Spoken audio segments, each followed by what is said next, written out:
All right, hey guys, it's Adrian. So here I have with me, I have Erin Knable, and she's going to talk about her sister that's missing, Andrea.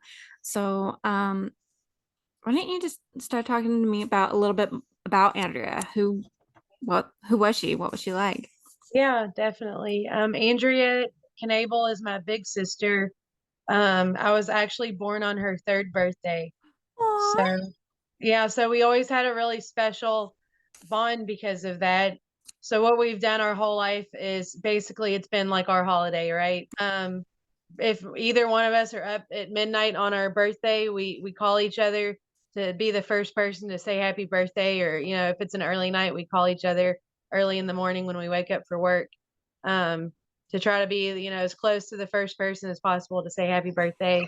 Um, and we've always had a homemade caramel cake is what my mom makes. That's both of our favorite cakes. So that was always a lot of fun. Close to Andrea. I love her very much. I would tell her that she's like, we're like Dr. Jekyll and Mr. Hyde, and other people will say, or it's like yin and yang, because in certain ways we're exactly the same, and then other ways we're completely opposite. I would always tell her, like, if I had no filter, then we would be the same person basically. There were a lot of times where like we would be, at a party for a holiday or something, and I would be thinking something, and I'm like, well, I'm not going to say this, because I don't know how that's going to go over. And the next thing you know, she's blurting it out and you know, making us all laugh. So that's how Andrea is. She's just the kind of person that would make everybody really happy. Aw.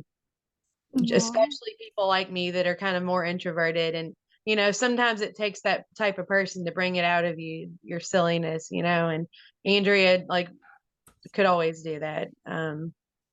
A lot of times here recently, before she left us, what I would do is just every day after work I'd pick up my kids and then go to her house, and we would just do normal mom stuff together, like make dinner. And I would complain about work and just like, vent or tell her about funny stuff that happened that day. Um, Sometimes I'm sure a lot of you probably do this, where you just sit across the table from each other and look at stuff on social media and talk about what you see and Mhm. send each other funny memes. And I would look at her waiting for her to see it and laugh and see what her reaction is. So, we would just do, normal sister stuff, and we would do fun stuff with our kids. My whole family really is pretty like into sports. We think it's fun to compete, or just do any type of game together, really. So we would play basketball. She had a basketball goal in her driveway, so we would play basketball with the kids, just like what our dad used to do with us growing up. And she always wanted a trampoline when we were kids, so she made sure and got a trampoline as an adult.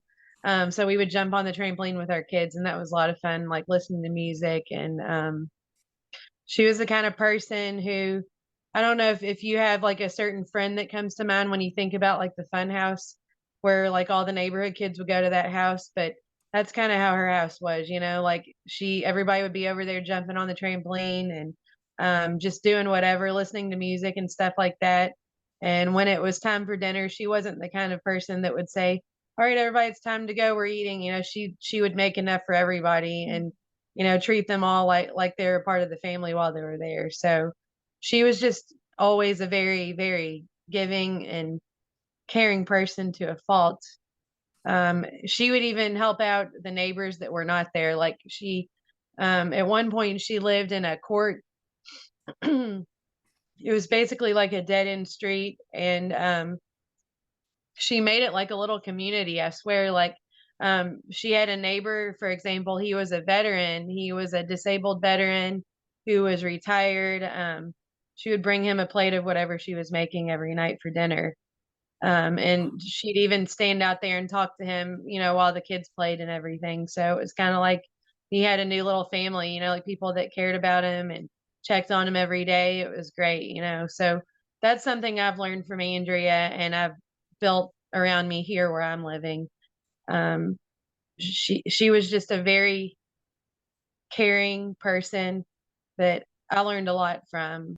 The bad thing is, though, sometimes you probably know this, a lot of us, sometimes we can want to help people too much, and Mm. sometimes that can cause people to take advantage of us. And I felt like Andrea was dealing with that a lot. Um, and I was like wanting to talk to her, and I was trying to do it in the most gentle way possible. I would say, Andrea, like, you love some of these people that you tell me, like, you love them no matter what, wouldn't care what happened to you tomorrow, and it would hurt me so bad. Sometimes these people would kind of take advantage of her. I know one time, one of those neighbors that lived in that court I was telling you about, his son used to come over all the time, and he was one of the kids that would always be there. And I would think, Andrea's adopted three more kids. So, and I'd say that playfully to her. But when she moved out of that court and got her new house, he called her and asked her where she was, and she told him she was at work downtown. She was working at Humana at the time. And Oh, okay. That yeah. I've worked with Humana, so Okay. personally, yeah, that's one of my I I did a brokerage, so I had like Humana, UHC, and all that. Yeah. Okay. She did, like, I think she was a data analyst, I'm pretty Okay. sure. So she would work, a lot of computer work.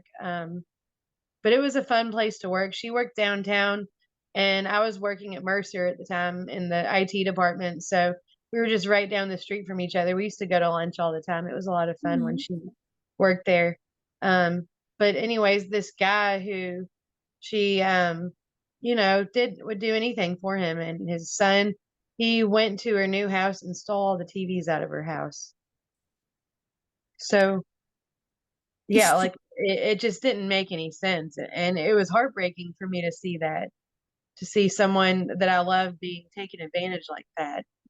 Um, so I was just basically hoping to get through to her, showing her, like, you don't have to stop caring about people, but you should have boundaries sometimes, and be cautious for sure. Um, so that's what I was kind of seeing happen, and it kind of made me feel, even though she was my big sister, it kind of made me feel like I was the big sister. It was like we always kind of did that through our life. Like, if one of us needed help, like, she was the first person I would call if I needed something, and vice versa. Like, we were always there for each other. But towards I'd say probably the couple of years before she went missing, like, it started to feel like it was mostly me, doing what I could for her. And it just really started to worry me a lot. And my whole family was kind of starting to worry. We were like trying to help her get back on track, really. And it came to a head really when she moved in with my mom, because then, I had been trying to talk to my family, like, look, like, something's going on. I'm not sure what the issue is, but we need to get to the bottom of it. But I feel like they didn't really fully see it until she was living there with my mom. So my mom began going to doctor's appointments with her. Dad offered her to go to rehab. Um, we didn't know if that was something that she needed, but if it was, we love her no matter what. Right. He was willing to pay for her to go there and, get back to her normal self. Because Andrea, she's the kind of person where I don't know if you've ever had friends that, like, as soon as they wake up, they're in a great mood, and they're just like, you know, I like, do. Yep. yeah, I'm not like that. I'm I'm not like that judgmental. either. Yeah, I'm like a very, I don't know, like a serious natured person, until someone brings it out of me, like, Mhm. when someone brings the silly out of me, I can be silly. Like, my kids do that for me. They make me really happy. But when I'm just sitting here by myself, I'm usually kind of serious. So Andrea, she was always very, upbeat, positive, silly. So she's the kind of person that she could use that, and no matter what was wrong, she was always able to kind of bounce back from it. So we all, even though we were worried, we fully expected to see us all come together, and she did whatever needed to get done, and everything would be fine. You know, Yeah. I never in a million years thought I would be doing these podcasts, just hoping that I'm keeping her story alive, just just praying that every day that we found her, like, this, it's still mind blowing. I still have moments where I think she's here, and it's devastating. Um, a lot of people will say to me, like, how can you just talk about this like it's no big deal? Well, it's the most important thing to me, and the way I look at this is that it's an emergency. It's like your whole entire house burning down, and if I don't do something about it, it's never going to get better, you know? So Andrea, what dad and I have chosen to do is to use our grief to put it we want to put it to action, put it towards something positive.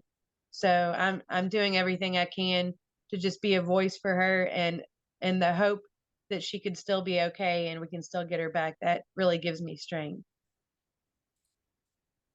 Yeah, definitely. And I personally know too people that have had to go to rehab and had that struggle. And my sister actually right now, she should be in rehab and she's choosing not to. I'm sorry to hear that. I hope that I believe that it's never too late to turn things around, Yeah. and that everybody, we all make mistakes, we all have low points in life. So I think that this is nothing more, you can overcome it. So I hope that she does. Yeah, thank you. Yeah, and I think so too. And I'm kind of like more like you. I'm more kind of more introverted. I do have a friend though that is very, very loud and makes friends with like everyone. So it sounds Yeah. just like her.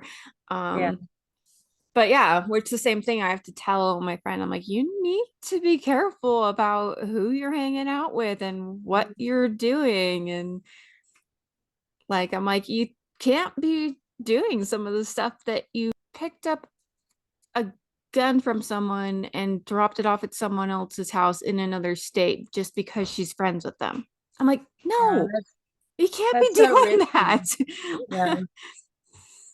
Yeah, and I'm more of like with me being an introvert, I think that a part of that makes you more cautious, just because you already are happy being completely by yourself, you're kind of like, Yeah. hold on, is this okay? Like you kind of think about things like that more just naturally. So that's another thing where it's like there's a lot of things about us that are alike, but in these certain ways we're completely opposite. I also like it makes me happy to help people.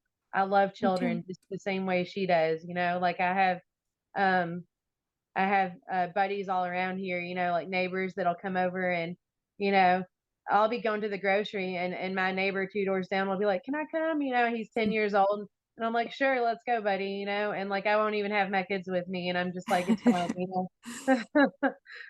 So like I'm the same way Andrea is in so many different ways. It's just as far as being cautious, that was not something that Andrea really was um she wasn't doing it, and I was hoping to kind of reel her back in. And it's hard because when you're talking to someone else who's an adult, you can't force them to, obviously. And um it would kind of hurt her feelings sometimes. She's a very smart person, you know and sometimes I think she would feel like, I mean, do you think I'm stupid? She would kind of get defensive about it sometimes. So Yeah. like sometimes I would think maybe I just need to lead by example and not be so blunt. I don't want to hurt her feelings.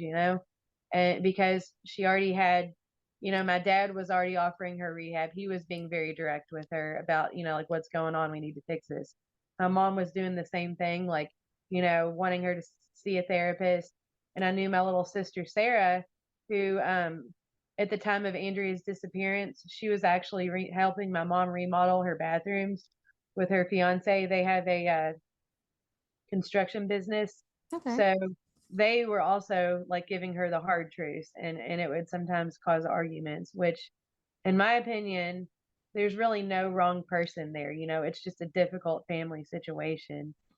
If And you when don't, I was gonna say sorry, when it comes down to that, it it has to be them that chooses to go, yeah, you know?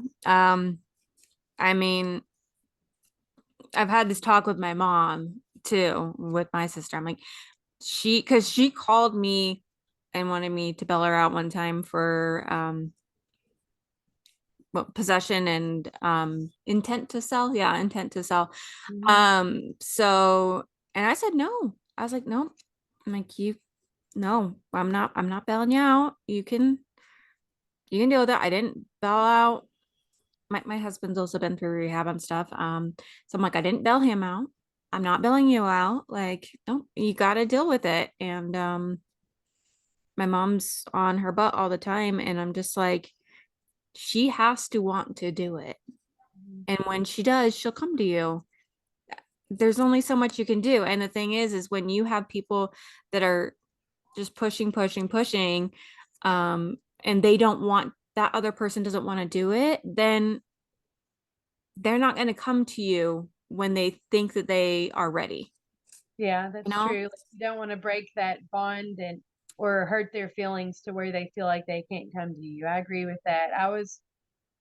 Andrea was always like my safe place, like when I was before I was divorced and I was having troubles in my marriage, she would tell me, she gave me a key to her house, a key to her garage, like all her spare keys, and told me, you don't have to call, just show up anytime, I'm always here for you. And I wanted to be that same thing for her. I wanted to be the place she could go when she really needed someone. Yeah. And it hurt so much because we had a lot of people telling us like you need to set boundaries. She's not going to realize that she's wrong if she's always, has someone coming to her rescue. So the last night that I saw Andrea, and I've heard this happen with other people, with families, similar family dynamics, that the one time they chose to set boundaries was the last person they saw last time they saw their loved one, and that's unfortunately what happened to me. Um, and it's something I'll never forget. Like I know logic says this could have happened at any day, but it doesn't matter. When you truly love someone, you think like, what could I have done differently? And that's Yeah. something that I struggle with. But again, I try to tell myself, stop it, Erin. Put this towards right now and what you can do right now. So that's what I'm doing my best to focus on. I want to be healthy about this. I want to be proactive. Um, Luckily with Andrea, with her having that nature where she wants to help people a lot, it's actually came back on her where it's helping us find her. So she actually looked for missing people before she went missing. She volunteered. I don't know if you've heard much about that. Um, That's pretty much the only thing I've heard about her because like I didn't do a ton of research on her before. that's But I okay. did know that. I did know that she was helping finding other missing people before she went missing. So, Yeah. So she learned about an organization called Missing in America. I believe it was through Suzette. They both were working together at Tumbleweed at the time. And that's how she began learning about the great need for, missing people. Like it's, mhm. there's not enough people there doing, you know, in any police force across the country or the nation. I mean, the world, there's not enough people for as far as the police go. They rely heavily on volunteers, and there's not enough volunteers. It's just there's a huge need for people out there that care about missing people. So I really appreciate what you're doing. Um, so Andrea was one of those people. She, pretty much um, a lot of people like you felt like we lost one of our own and we need to do something about this. So because of that, we had PIs early on that volunteered to help us. Tracy Leonard is the main one. He's actually having very serious health problems right now that caused Mm. him to have to retire. So unfortunately, he's not able to help at the moment. We wish him the best, and he still does what he can, when he's physically able to. Um, but it also caused us to get um, some media attention early on, where we were able to get it, local, national, and international. But as time goes on, it dies down. So we just want to keep this going as much as we can. There is a docu series about this. It's called Finding Andrea. It's on Investigation Discovery. So you can find it on Discovery Plus, and then it's also on Hulu. And I think it might be on others, but I'm not positive. Uh, what I've learned about that is that a lot of the bigger venues, they are focused more on like ratings and what can bring in views and money. So Yeah. Yeah, yeah, exactly.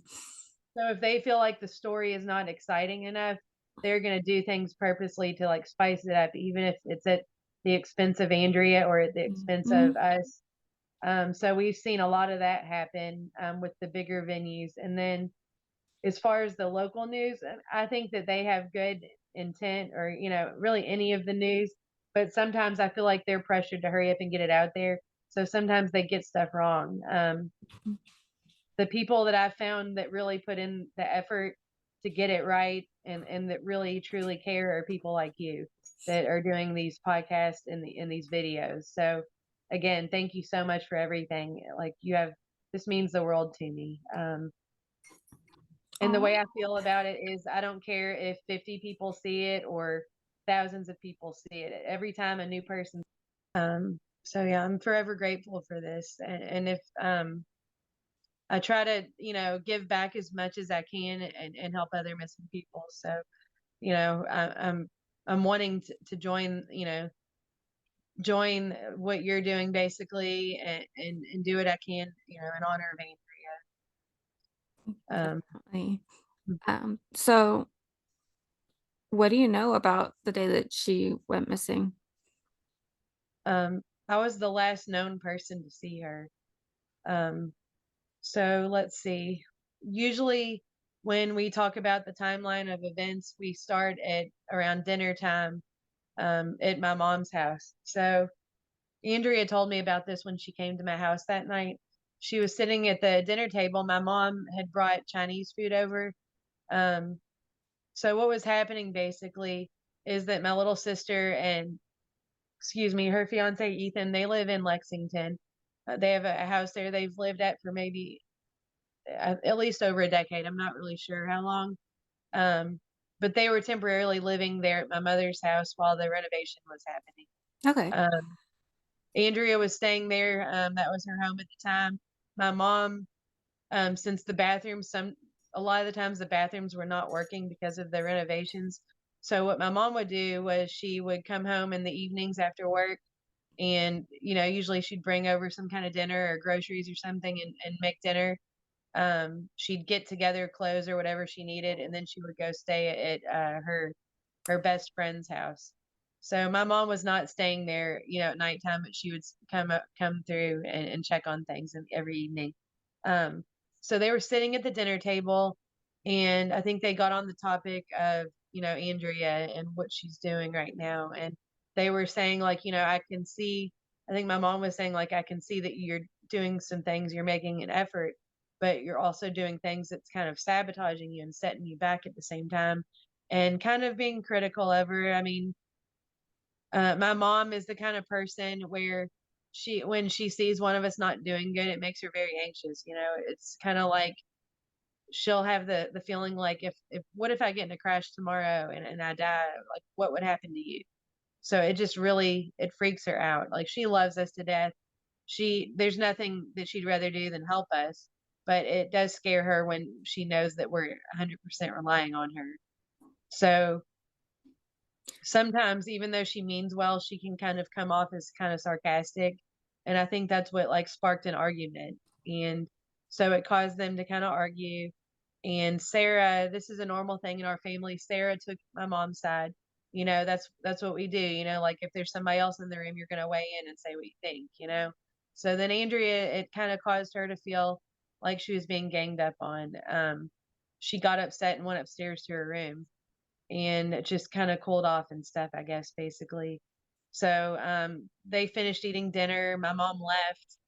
Um, and then I think she came down a little bit later that evening and she was like, I don't want Chinese anymore. You guys were telling me that I need to see a doctor. Well, I want to go right now, is what she said. And they were wanting her to keep going to that psychiatrist. Um, she was wanting to go to the doctor to get some medicine for her face because she was having a breakout on her face. A lot of people are very judgmental about this part of it. Like we have eczema, it runs in my family. I actually have a little bit on my face right now, but I'm covering it with makeup, you know. she had it like she's had it behind her ears before, but she's never really had it like a full breakout on her face like I get sometimes, you know. Mhm. And I know I that get stress, it. I yeah, have it stress, all on my legs and yes, it's I so call it the family curse because I know it comes from the Knable side of our family, and anyways, yeah. So for me, it's like hormones can cause it. Sometimes my makeup will cause it to flare up, like allergies to different ingredients in Mhm. your makeup, stuff like that. So, anyways, we didn't know if it was that. And then there's other people that speculate that it was because of drug use. So I don't know what was causing her issues, but she was very, very concerned and very preoccupied with her face, which I would be too. I mean, any girl would be. Like Yeah. that's a sensitive topic. If you're having bad skin problems, people just Well, are especially on very your judgmental. face where it's very visible. Yeah, like when mine's flaring up like that, I won't leave the house without makeup on, you know? Like I just don't. So I mean, I think that's just like kind of a girl thing, you want to look nice. So she was like wanting to go get medicine and get better, and we know that she was looking for jobs where she could work from home because of her she was self-conscious about that. She was wanting to get her skin fixed before she went out in public, and it was causing her to not really go out very much. So that's one of the things that we knew, like this is not normal for her when we couldn't get in touch with her. She was Mhm. kind of, you know, drawing in and wanting to, lay low until she got her skin looking better, which that's a normal thing too. I did the same thing, like Yeah. um I would stay home and let my skin rest and not put any makeup on it, and just kind of chill. So that's what she was doing a lot. Um Anyways, so let's see here. Where did I leave off? Oh yeah, so Ethan, my little sister's fiance, drove Andrea through the drive-through at McDonald's. They went to um the emergency room. She got her because it's later on at night. She wanted to go ahead and go right then. That's just what she wanted. So he was just like, "Fine, that's what we'll do." He dropped her off there. My mom gave her a code for a gift card for an Uber. That way she could go ahead and get her face taken care of. Ethan could go back and work on the house. Um, and she would have her ride home. So that was the plan. Because that the two ways that she was getting around while her car was broken down was with, Uber stuff or with friends and family would give her rides. So that's what she was doing during that time period. It was not abnormal. So a lot of people they judge that, like, oh, why didn't he stay? It's like because he was in the middle of renovating. So Right. anyway, Well, and I mean, he's got a life too, and he's got to do other things. Like, yeah. yeah. So anyways, what I think happened is that she drove the Uber to my mom's house, couldn't get in, and then came to my house. Um, so all this that I've told you so far, this is stuff that we've learned from talking to my mom and from me talking to Andrea that night.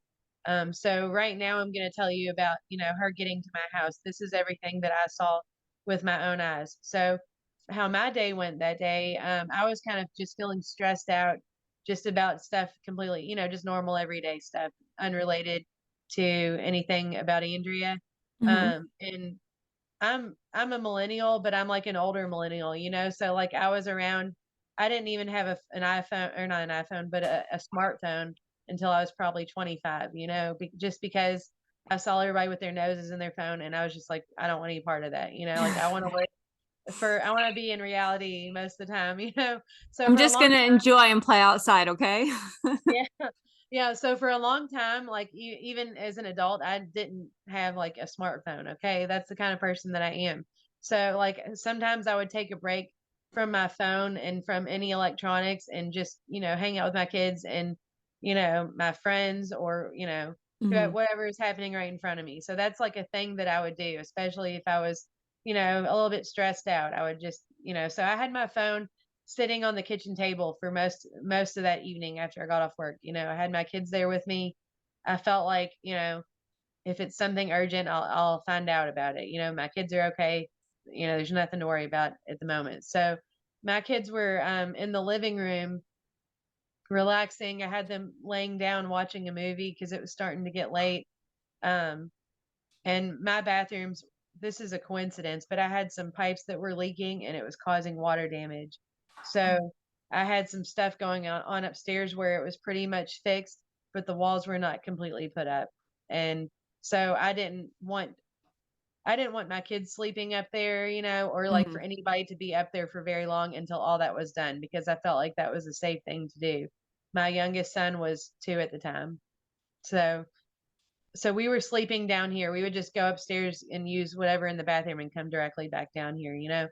So anyways, they were down here resting on the couch just about almost asleep. I was sitting outside on the porch with my best friend Michelle, just so they could be in here in the quiet, and it was a nice August night. And I was having a glass of wine, just kind of talking. Michelle's my best friend, and she's the kind of person that I don't know if you have a friend like that where you can just sit there and talk with them for hours, and Yeah. you're like, how did we just talk for 3 hours straight? So that's how Michelle and I are. Like, we didn't have to have a TV or like a plan. We could just sit there at each other's houses and talk to each other. So we were sitting on my porch talking, and she was smoking a cigarette facing me, and I was sitting on my porch facing the street. And so I saw Andrea walk up, and she was kind of taking bigger steps. So like, that told me like if it's hot outside, Andrea hates hot weather. She's the kind of person that like to this day, and as soon as it starts to get really hot outside, I always laugh because I think about how dramatic she would get over the hot weather. Like she absolutely hates being hot. She loses her shit when it gets hot. So that always made me laugh. But anyways, if Andrea's moving fast and it's hot outside, something's wrong. So I was like, she's walking fast. What's going on? And she looked at me, and she kind of just like, shoulders went down. It looked like she kind of felt relieved. Like she goes, Erin, I've been trying to get a hold of you. Um, and I was like, I'm so sorry. I was like, come over here. And I went inside and got my phone and saw that she had been texting me. And I was like, oh my God, I'm so sorry. And she just told me everything that I've said so far about how her day's gone. And she was upset. And Andrea, with her being very a dramatic, fun person, with that being said, she's also able to be very dramatic when she gets upset. She pretty much any feeling that she has, she can really make everyone feel it. That's Andrea, and she's been that way her whole life. And that's something I love her no matter what emotion she's having or what's going on. So of course, I stopped what I was doing, and I listened to her. I had just moved in there a couple months ago. I didn't really know my neighbors very well. So I was also in the back of my mind kind of stressing, like, I hope I'm not waking up my neighbors. Mm. Yeah. I didn't want to make any enemies. And um, where I live, it's like a mutual ownership agreement. I don't know if you've ever heard of that before, but like you buy it from a board of, and while you live here, you own it. And then when you move, you sell it back to them. So like if they want to, they can vote you out of here. It's crazy. So like They let's can say like they're like the evil HOA. Like I mean, yeah. HOA is already evil, but that's like we can vote you out. Yeah, I know. It's weird. So it's like a popularity contest. Oh, great. And there can be some grumpy people here. So like I've heard stories like that before I moved in here, but it's like a really good deal. It's a good way to save money if you're just got divorced. You know what I mean? It's Yeah. it's it's worth it to deal with a little bit of extra crap. So anyways, if I would have known then what I know now, I love my neighbors to death. They're great. They're like my extended family almost. Like we look out for each other, we do each other's yard work. They're amazing. But at the time I didn't really know them yet. So I was kind of stressed, and I was like, oh my God, I hope we're not being too loud. So I just kind of let Andrea vent, and I could tell a lot of people had been like talking at her that night and saying their opinions. So I was like, it's gonna be better if I just shut up and listen. That's what she needs right now. So that's what I did. When I really love someone a lot, that's what I do. I examine how they're expressing themselves to me and think like, what can I do to help right now? And I decided like I'm just gonna shut up and listen. So she told me about everything. When she kind of was done and I could tell she let it all out, I said, why don't you go inside and wash your face, splash some water on you, and and kind of cool off and feel better because she was not Yeah. happy about being hot.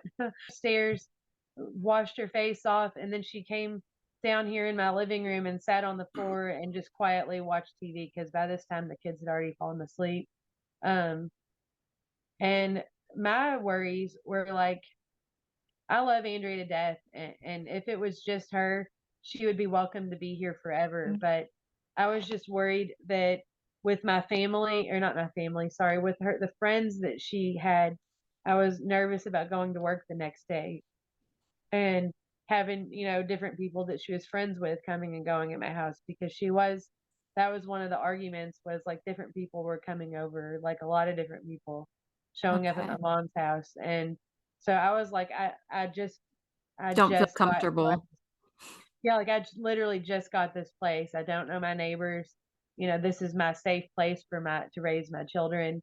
Uh, it was just very stressful to me thinking about I'm getting up early. I'm getting up at like 6:30 or 7 in the morning, taking my kids to where they go and going to work the next day. She's not working. I didn't know what was going to happen. It was stressful to me. So I called while she was inside.